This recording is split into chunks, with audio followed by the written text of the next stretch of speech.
Welcome to our channel.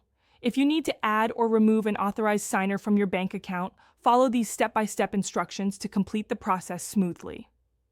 Step 1. Visit your bank branch in person with proper identification.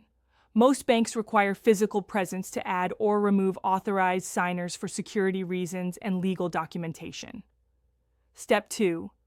Bring the person you want to add as an authorized signer with you.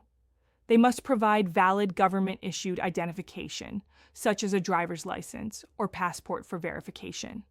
Step 3. Complete the signature card and authorization forms provided by the bank. Both you and the new signer must sign these documents in the presence of a bank representative. Step 4. Understand the responsibilities and access levels you're granting.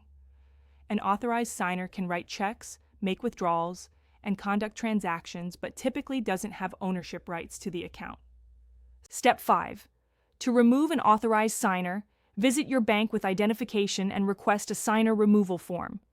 You may need to close the account and open a new one if the person being removed won't cooperate. Step 6.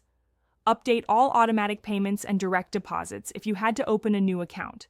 Provide new account information to employers, billers, and any services linked to your old account. Step 7.